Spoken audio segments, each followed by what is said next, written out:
Humble grains, yet decisive levers of global stability, cereals are today redrawing the map of dependencies and power relations. Wheat, corn, rice, or barley.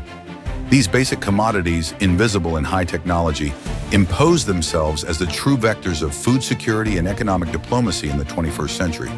Cereals do not forge machines, but they hold societies together. They provide daily bread, feed livestock, stabilize prices, and can either calm or inflame populations. Just a few percentage points in global production are enough to trigger waves of food inflation, political crises, or lasting social unrest. Ukrainian wheat, for instance, feeds a large part of the Middle East and North Africa. American corn fuels livestock chains in Asia. Indian rice directly influences the markets of more than 2 billion consumers. What distinguishes the present era, however, is the fragmentation of routes and flows.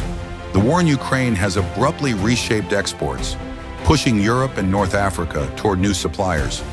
Australia, Canada, Argentina. Grain corridors have become diplomatic fronts, negotiated port by port, shipment by shipment. Sanctions, export restrictions, and protective tariffs are transforming every ton of grain into a bargaining tool. India, the world's largest rice exporter, for example, suspended several shipments in 2023, disrupting African markets. This dependence leaves economies vulnerable to sudden supply shocks. Import-dependent countries in the global south, from the Maghreb to sub-Saharan Africa, are trying to diversify their supplies but struggle to build strategic reserves. Major producers, the United States, Russia, Brazil, wield their cereal power as a tool of influence through bilateral agreements and port diplomacy.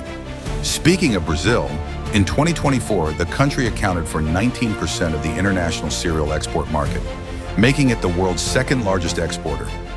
By contrast, the U.S. share of global wheat exports fell to just 11%, down from 44% in 1980. Today, volatility is rising, fueled by climate change, which multiplies droughts, floods, and crop losses across the world's Great Grain Plains.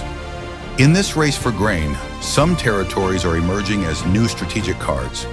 Africa, with vast, still underused arable lands, is attracting capital and competition. Morocco, engaged in a food security strategy, seeks to balance imports with local production while strengthening ties with major exporters. Brazil and Argentina, meanwhile, are capitalizing on the growing demand from African and Asian markets. The global battle over cereals reveals a profound transformation. 21st century powers are no longer measured only by their oil reserves or military capabilities, but also by their ability to sow, harvest, store, and transport grain.